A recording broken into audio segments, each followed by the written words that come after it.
What if I told you that one of the greatest empires in all of human history never truly vanished? That it did not crumble into dust the way Rome did not dissolve into legend the way Babylon did? What if I told you it simply changed its name? Why would a nation with thousands of years of memory, a civilization that gave the world its first declaration of human rights, that built roads before Rome was a village, that worshipped fire as a window into the divine, why would such a people choose to erase the name the whole world knew them by? The answer is not simple. It involves power, pride, pain, and a profound desire to be seen, not as the world imagined them, but as they truly were. Today, we travel through glorious empires, brutal invasions, and a decision made in the middle of the 20th century that rewrote the identity of an entire civilization. This is not just the story of a country. It is the story of how names carry nations. How language holds memory. And how, sometimes, the most revolutionary act a people can perform is to reclaim what was always theirs. So sit back. Because what you are about to discover goes far beyond a simple name change. To understand this story, we must travel back, not just centuries, but millennia. To the second millennium before Christ, when a people known as the Indo-Iranians began a slow, sweeping migration from the great Eurasian steppes southward toward the plateau that would one day bear their name. These were not conquerors carrying swords. They were nomadic pastoralists, herders, traders, wanderers, carrying something far more durable than weapons. They carried language. A language that scholars today identify as a distant ancestor of Latin, Greek, Persian, Hindi, and even Portuguese and Spanish. In their tongue, the word for mother was mater. For father, padar. If those sounds feel familiar to you, they should. Mater and mater. Padar and pater. These are not coincidences. They are echoes of a shared human root stretching back more than 4,000 years. And this matters, because it reminds us that Iran was never Arab. Its language, its culture, its soul belonged to an entirely different linguistic and civilizational family. A family that predates the Arab conquests by 2,000 years and more. Two main groups settled the plateau. To the north and west, the Medes. To the south, the Persians. They shared blood and language, but they would not share power, not for long. In 550 BCE, a Persian king named Cyrus the Great, did something no one had done before. He defeated the Median Empire that had ruled the plateau for generations. Then, one by one, he absorbed Lydia, Babylon, and vast stretches of what is now Turkey, Iraq, and Egypt. But what made Cyrus remarkable was not only his military genius. It was what he did after he conquered. When he entered Babylon, one of the most powerful cities in the ancient world, he did not burn it. He did not enslave its people or force them to worship his gods. Instead, he issued a decree. A clay cylinder, now kept in the British Museum, that historians call the first human rights charter. It declared that all peoples under his rule had the right to practice their own religion, speak their own language, and maintain their own customs. Cyrus freed Jewish captives from Babylon and allowed them to return to their homeland and rebuild their temple, an act so profound it earned him praise in the Hebrew Bible. The empire he built, the Achaemenid Empire, stretched from Egypt in the west to the edges of India in the east. For 2 centuries, it was the largest empire the world had ever seen. And its heart, its administrative capital, its cultural soul, was Persia. Parsa in Old Persian. The place that gave the whole empire its name in the eyes of the Greeks. The Greeks, particularly the Athenians, had a complicated relationship with Persia. 2 great empires, 2 great cultures, locked in rivalry. When the Persian Wars erupted in the early 5th century BCE, the battles of Marathon, Thermopylae, and Salamis became stories the Greeks told themselves for centuries. And in those stories, the Persians were the villains. This is crucial to understanding the name problem. Because Greece, and later Rome, and then the whole Western world inherited the Greek vocabulary for this civilization. They called it Persia, from the Greek Persis, derived from Parsa, the heartland province. The Persians themselves called their empire Arya or Ariana, land of the Aryans. Not in any modern racial sense, but simply meaning the noble ones, the free people. The name Iran is, in fact, a direct linguistic descendant of Ariana. Iran and Aryan come from the same root. The country was always Iran to its own people. It was Persia to everyone else. In 330 BCE, a young Macedonian king with burning ambitions arrived at the gates of Persepolis. His name was Alexander. History would call him great. The Persians would call him a curse. Alexander burned Persepolis to the ground, reportedly in a moment of drunken revenge for the Persian sacking of Athens a century and a half earlier. The Achaemenid dynasty was over.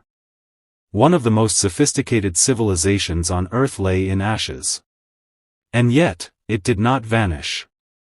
Persian culture, Persian language, Persian art and administration absorbed the Macedonian conquerors as it would absorb so many who followed.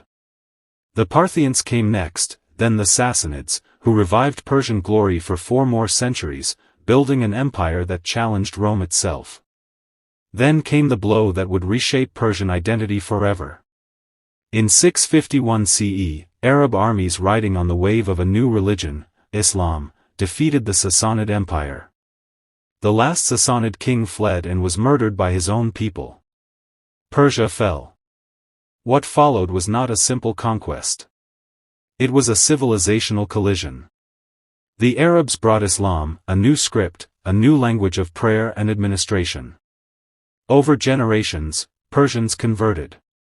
The ancient Zoroastrian faith, older than Christianity, older than Buddhism, retreated to pockets and corners. The Persian language itself was transformed, absorbing thousands of Arabic words and being written in a new alphabet. But here is the astonishing thing. Even under Arab political dominance, Persian culture refused to die. Persian poets, philosophers, mathematicians, and architects became the intellectual backbone of the Islamic Golden Age. When the world was learning algebra and astronomy, it was often Persian scholars doing the teaching, writing in Arabic but thinking in Persian. Rumi wrote in Persian. Avicenna thought in Persian. The tradition held. In the 13th century, the Mongols arrived. Under Hulagu Khan, grandson of Genghis Khan, they destroyed the great centers of Persian civilization. Libraries burned. Irrigation systems collapsed. Cities were emptied. By some estimates, the population of the Iranian plateau dropped by more than half within a generation. And yet, again, Persia endured. The Mongol Il Khans, like Alexander before them, were eventually absorbed. Their successors converted to Islam and became patrons of Persian art, architecture, and literature. The story repeated, conquerors arrived, and over time, Persian culture made them Persian. The Safavid dynasty of the 16th and 17th centuries brought another transformation. Shah Ismail I declared Twelver Shia Islam the official state religion, a decision with consequences that echo to this day. Under the Safavids, the mosques of Isfahan rose in a blaze of turquoise tile. Persian architecture reached perhaps its highest point of beauty. Travelers from Europe arrived and were stunned. But the Safavids also presided over a slow economic decline as European sea routes bypassed the old Silk Road. By the 18th and 19th centuries, Persia was being squeezed between 2 hungry empires, Britain to the south and Russia to the north. Its territory shrank. Its sovereignty was compromised. Foreign powers drilled for oil, built telegraph lines, and extracted concessions from weak rulers. The Qajar dynasty, which ruled into the early 20th century, became a symbol of humiliation in the eyes of many Iranians, too willing to bend to foreign pressure, too focused on royal luxury, too disconnected from the ancient dignity of the land. In 1921, a Cossack officer named Reza Khan staged a coup and began his rise to power. By 1925, he had made himself Shah, the new king of kings, and founded the Pahlavi dynasty. His model was Ataturk's Turkey: rapid, forced modernization. Build railways. Educate women. Westernize dress. Industrialize. Transform a medieval kingdom into a modern nation-state. Reza Shah was not subtle. He banned the veil, forced civil servants into Western suits, built universities, and brought in foreign experts. He was authoritarian, often brutal, but driven by a vision: Iran must be respected by the modern world. And it was in this context that, in March 1935, Reza Shah issued a formal request to foreign governments and international organizations. The country would no longer be referred to as Persia in official correspondence. The correct name, the name Iranians had always called their homeland, was Iran. The decision had layers. On the surface, it was practical. The Persian language had always called the country Iran. The name Persia was a foreign invention, imposed by Greeks who saw only one province, Pars or Fars, and used it to label the whole. Using Iran was simply using the name the people had always used for themselves. But there was more. The word Iran connects directly to Aryan, the ancient self-designation of the Indo-Iranian peoples. And in the 1930s, the ideology of Aryanism was in the air. Nazi Germany was promoting a pan-Aryan racial theory. Reza Shah, eager for Western allies and admiring of Germany's rapid industrial rise, found the connection useful. By emphasizing Iran's Aryan heritage, he was reaching over the Arab conquest, over the Islamic transformation, all the way back to a pre-Islamic, pre-Arab identity rooted in the ancient Indo-European world. There was a nationalism in this, but also a longing. A desire to say to the world, we are not who you think we are. We are not the exotic, defeated empire of your Hollywood films and history books. We are something older, deeper, and more dignified than the name you borrowed from the Greeks ever captured. The world largely accepted the change, though not without resistance. The British, long accustomed to Persia as a geographic and diplomatic term, were reluctant. Persian carpets remained Persian carpets. Persian cats kept their name. The Persian Gulf, a body of water whose naming is still politically contested today, did not become the Iranian Gulf in most international usage. But in diplomatic cables, in the United Nations, in government correspondence, Persia was retired. Iran had arrived. And yet the name change did not resolve the deeper question of identity. In 1941, Britain and the Soviet Union invaded and occupied Iran, forcing Reza Shah to abdicate. His son, Mohammad Reza Shah Pahlavi, took the throne, and would rule until the Islamic Revolution of 1979, which once again transformed the country's relationship with its own past. The Islamic Republic that emerged did not reverse the name Iran. That name was too deep, too authentically Persian to abandon. But it did reject many of the Pahlavi dynasty's modernizations, including the celebration of pre-Islamic Persian heritage.